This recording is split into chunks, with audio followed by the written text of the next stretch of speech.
रजीम बिस्मिल्लाहिर्रहमानिर्रहीम। सभी बानहाल कॉन्स्टिट्यूंसी के लोगों को मेरी तरफ से अस्सलाम वालेकुम वरहमतुल्लाहि वबरकातुहू और मेरे और हमारे सीनियर साथी खांडे साहब की तरफ से सब लोगों को रमज़ानुल करीम की बहुत बहुत मुबारक।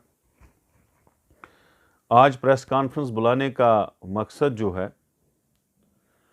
वो ये है कि कल यानी कि जुमातुल मुबारक को जब हम तरावी पढ़ के घर आए,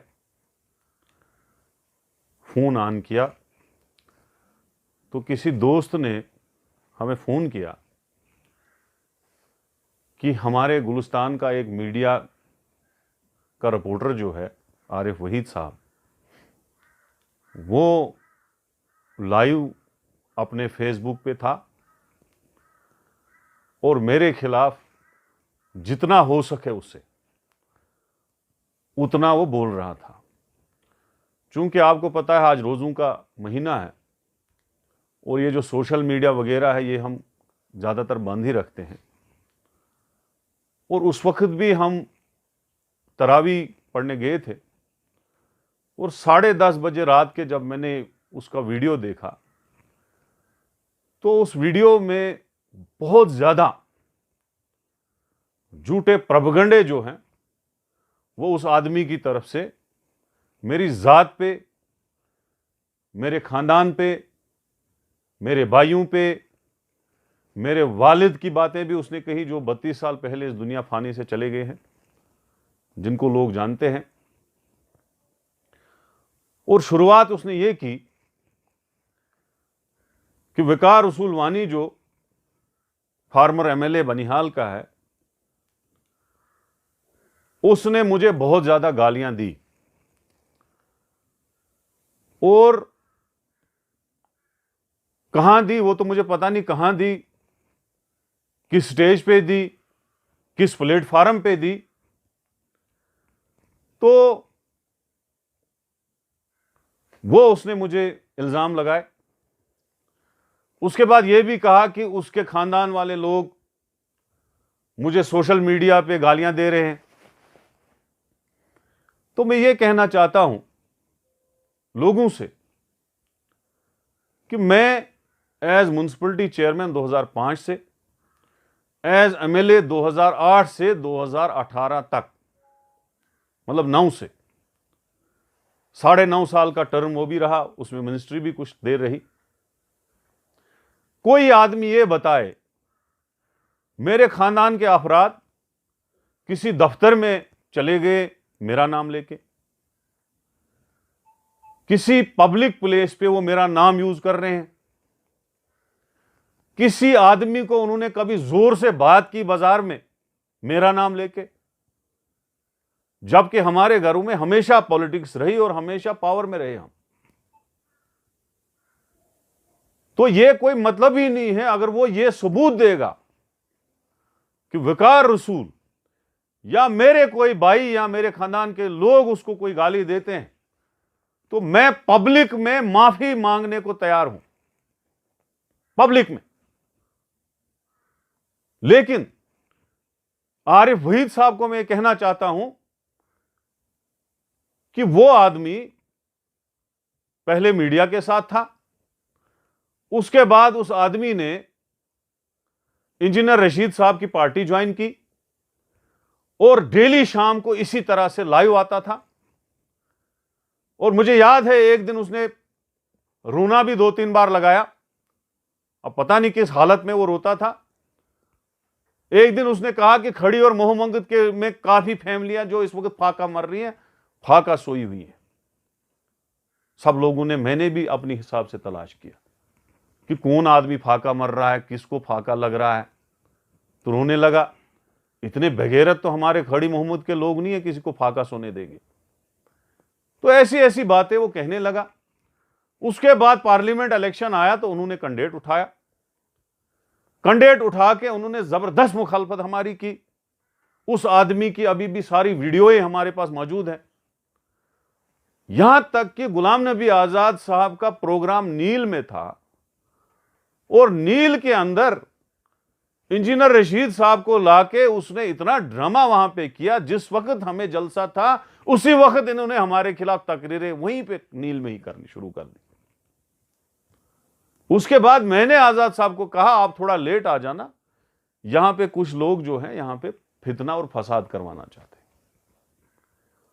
उसके बाद 19 अगस्त का जो 2019 में जो 5 अगस्त का सानिया हुआ, यह आदमी छुपा रहा, हम लोग तो कैद रहे। मैं तो 3-4 महीने हाउस अरेस्ट रहा जम्मू में, पूरी सीआरपी मेरे कैंप ही मेरे घर के बाहर लगा था, फिर छोड़ा गया। उसके बाद इस आदमी ने दोबारा गुलिस्तान की माइक उठाई, लेकिन माइक उठाने के बाद इस आदमी का सिस्टम ही वही रहा, सिस्टम ही पॉलिटिक्स रही। माइक की आड़ में यह आदमी पॉलिटिक्स पूरी करता रहा, of the record on the record.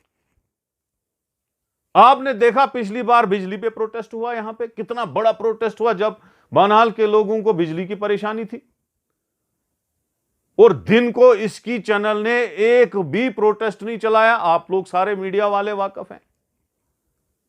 और शाम को यह आदमी गया, मेरी और सलीम भट्ट साहब की तू मैं हो गई। वजह यह थी कि वो कुछ लोगों को बिल्डोजर लगा रहा था मकानों के नीचे और मकान खिस रहे थे, मेरी कोई ठेकेदारी वहां नहीं थी। और यह आदमी गया, उसका पूरा बात का बतंगड़ा बनाया, मेरा इंटरव्यू मुझे जबरदस्ती लिया, और वहां पे सलीम भट्ट के साथ जो लेबर काम कर रहे थे उनको मेरे खिलाफ इंटरव्यू ले लिए। और यही सिस्टम रोज का है। परसों अब सलीम भट्ट साहब जेल में है, 4-5 गोलियां उसने वहां पे चलाई, और खांडे साहब ने स्टेटमेंट दिया, ये वहां का डीडीसी काउंसलर है, और पीछे से इसने पूरा प्लान रचा के इसकी स्टेटमेंट को खराब करने की कोशिश की। इसी तरह से यह चकनाड़ वाव चला गया। चकनाड़ वाव में जो एरिया है, चाहे आस्तानपुरा है, चाहे गांगना है, चाहे जंचोस है, चाहे मलिकदार है, चाहे प्रॉपर चकनाड़ वाव है, उस एरिया में जितने भी ट्रांसफार्मर है वो मेरे दौर में लगे। अब मैंने पहले भी परसों तकरीर में कहा कि मैं अलादीन का चिराग मेरे पास नहीं था कि 70 साल का काम मैं एक ही दिन करूं। फिर भी जितने एमएलए रहे हैं बानहाल, उनसे ज्यादा काम मैंने किया, उसका सबूत मेरे पास पड़ा है। मैंने इंटरव्यू में कहा कि अगर कहीं ब्रिज नहीं बना है, ठीक है नहीं बना है, अगर आपके दौर में 10 ब्रिज बने होते, 10 में बनाता तो 20 होते।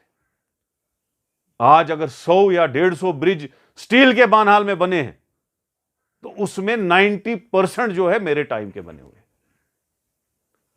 लेकिन अगर कहीं ब्रिज नहीं है, आप यही नहीं ना कह सकते हो कि वकार रसूल ने कोई ब्रिज कहीं नहीं लगाया।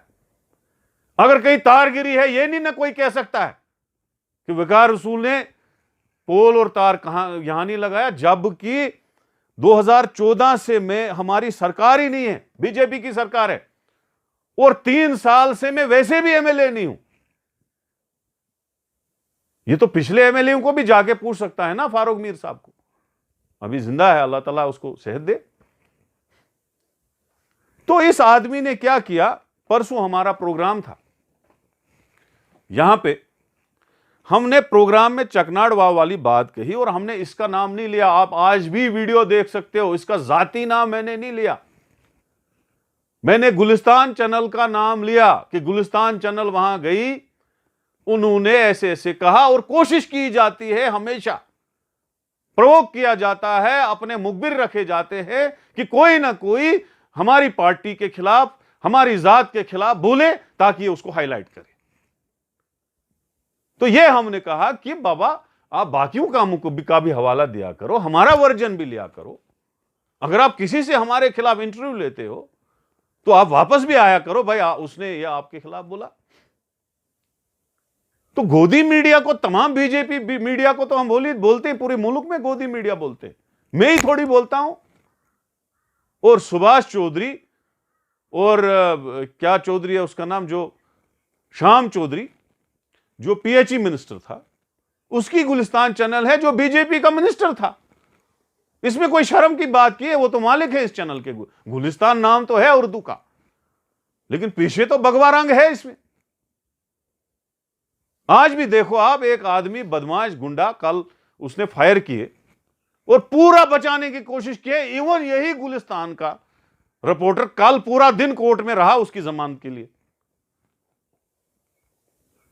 तो ये कहने की बात है, ये शख्स, जब हमने ये बात बोली कि भाई साहब अगर तुम आदमी किसी जगह जाते हो तो ये भी बताया करो कि भाई साहब कोई काम पीछे भी हुआ है,